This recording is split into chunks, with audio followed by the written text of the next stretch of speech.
Hey everybody, Jeff Gagne, Succelsior TV, episode 22. We are continuing on our path to get and achieve financial empowerment in our lives. There are 6 steps. So far we've covered the first 3. We need to set our financial goals. We've talked about that. We have to have them. We have to spend less than we earn, which is step 2. If we are spending more than we earn, we are simply digging our hole deeper, and we will never climb out the other side to the life that we want and the story that we want to write for ourselves and our family's future. Part of spending less than you earn, the first thing that we need to do with that is we need to build ourselves an emergency fund. Life is going to happen. Things are going to break, things are going to get messed up, and things cost money to fix. We need to have an emergency fund so that when life hits us right in the face, we aren't digging our hole even deeper to get ourselves out of that emergency. We are ready for it and we can keep pushing forward. I gave you yesterday as a little bit of a break to learn that this is going to take patience, and part of that, even though I didn't say it in yesterday's episode, is that people don't want to hear this one.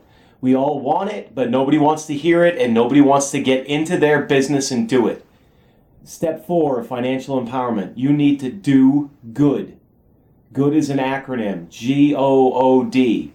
You need to do good. What is doing good? You need to get out of debt. Period. You need to get out of debt. The biggest problem, the biggest reason why people don't get out of debt is because they make excuses. Oh, I can't, I'm not making enough money. Oh, I can't, I needed to do this. Oh, I had an emergency and they didn't have their emergency fund. Oh, well, so-and-so says that I'm only supposed to pay on the highest interest cards. Or I'm supposed to start with my biggest debt and it's so overwhelming and I have so many debts and I don't know where to get started. People have so many excuses for this. They're not reasons, it's crap. They're excuses. You need to just find one and pick one. Whether it's the system that I used, that I'll tell you about real quick, it's very simple. It's not easy, but it is simple. You just have to follow it. Whether it's mine, whether it's another financial, one of the people who write financial books, financial authors, financial gurus, whatever you want to call them, whether you just Google how to do it and find an article on MSN Money on how best to pay off your debts. I don't care which way you do it. But we have to do it. We have to do good. Getting out of debt is good. This is the deal. When I talk about getting out of debt, here's how I did it. This is what we need. I'm not worried about your mortgage. Your mortgage is still tax deductible, and there are a million before I get started, or right now I'm just going to put the disclaimer. You can argue back and forth every single point that you want. The whole point of this is to get past all of that junk, past all of that crap, to argue back at me with little specifics. You need to get rid of all of your debt except for your home mortgage. Plain and simple. We're not going to get into investment properties. We're not going to get into other stuff like that. That's too big. And that's where people start to get derailed. They're like, I don't have all that. I don't understand. I'm not going to follow this. So I'm just not going to get started because I'll never achieve it. Sure you can. You absolutely can. Plenty of people have done it. Every financial book that's written out there that has a plan of getting out of debt has stories of people that have done it. Mine is no different.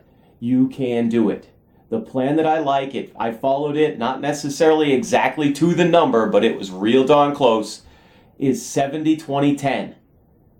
70%, 20%, 10% equals 100% of your income. You figure out how much money you're making, which we should have already done in step 2, because we had to know how much we earn to be able to spend less than that. And then you live on 70% of whatever that is. Whether that's whatever your salary is, you divide it by, you multiply by 70%, that's what you live on. You don't live on any more, period. If your income goes up, then how much you can spend goes up. That's just the deal. Figure out what that number is, and then figure out how you need to adjust your life.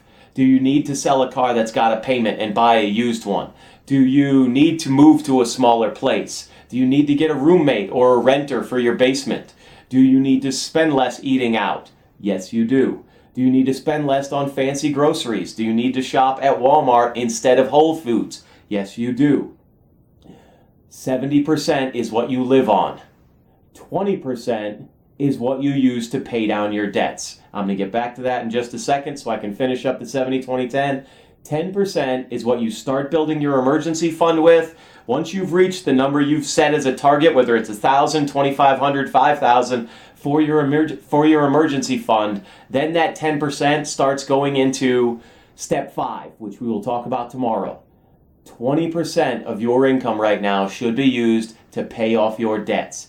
How do we go about paying them off? What's the best way? The best way is whichever way you choose, as long as that 20% is going to pay down debts without them continuing to go up.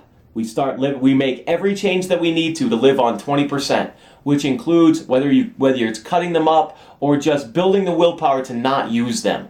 You simply need to get this. That's part of financial empowerment. You need to know that you're working on your financial empowerment and you and your family's future. You have to get this. Stop spending on those cards so that you can pay them down. Then list out every debt that you have. Include your mortgage, but we're not going to worry about paying it off right away. We're worried about paying everything else off. Loans, personal loans, student loans, bank loans, credit cards, loans from your family, all of those other car loans, all of those other things. That's what we are looking to pay off with this 20%. How do we do it? You list them all out. And the way I did it, and there again, this is not an excuse. You pick one and go after it, but you go after it like a hungry dog on a bone. I don't care what analogy you use, you have to do this. I picked the smallest one because I wanted to see progress. I wanted to build momentum. My smallest one was actually a gas card when I got started, and I had 3 times more debt than my income at this point. It was a gas card. It took me 2 months to actually use the 20% and pay it off, but I paid that one off, so I got to cross it off my list. Crossing off lists is extremely satisfying. So then I went to the next smallest one. Everybody else got minimum payments, or they got a phone call that said, I can't get you a minimum payment because it's too big right now, but it's coming.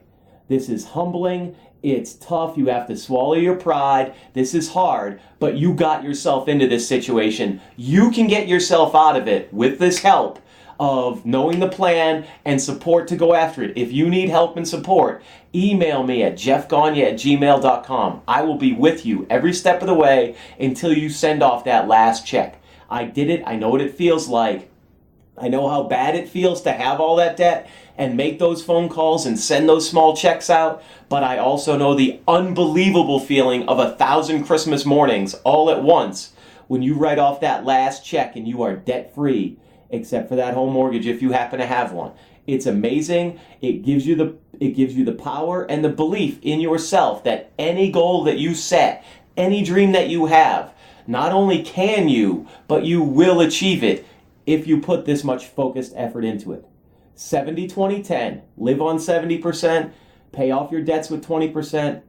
10% goes to fund your emergency fund. Once it's funded, we'll talk about the rest tomorrow in step 5. That 20% you're spending for your debts, you're sending to pay off your debts, list them all out. And the way I did it, and I loved it because it built momentum, was I started with the smallest one until it was paid off. I paid as much as I could. I paid everybody else minimum balances, or a couple of the minimum balances were too high. I couldn't even afford to pay them with that 20%. I made a call and said, hey, please make a note that I called you. You're not getting money, but you're on my list. It sucks, but you got to do it. Trust me, getting out of debt sucks way less once you get there than those phone calls. And it gives you that belief. Start at the bottom, start with the smallest one, cross it off the list, and then move to the next one. Every time you cross it off the list, you're going to build momentum, and you will become a rabid dog wanting to get rid of all these debts. I promise. It's addictive. I would be willing to bet it's similar to what a crack high is like. I have never tried drugs, but it is unbelievable the feeling that you have when you are paying off your debts. You are after it month by month by month, and that's another concept we're going to talk about tomorrow. Your monthly power. By month, that you are still on it and you are getting those debt monkeys off of your back. They say, we've all heard it, it's a Chinese proverb. A journey of 1,000 miles begins with a single step. Your single step was getting started on this process. The next 499 steps to financial empowerment is paying off your debt. We always forget about those other 999 steps. Everybody just talks about taking that first step because of the proverb. Paying off your debt, doing good, step 4, is the next 499 of those steps to the journey of 1,000 miles. And then the next 500 after that are going to be incredibly fun. It's the other side of this coin. It's when that debt hole is filled in, and then we get to start building a mountain with our financial empowerment. This was a long episode, I know, but please go back and watch it 2 and 3 and 4 times. Get this in your head. Step 4, you need to do good. G.O.O.D, get out of debt. Figure out which plan you're going to use, mine or anybody else's. Get started. Email me that you've gotten started at jeffgagne@gmail.com, and I will support you in this process. Let's go. Let's get out of debt, and let's get ourselves to financial empowerment. Your dreams are our mission. I'll see you next time.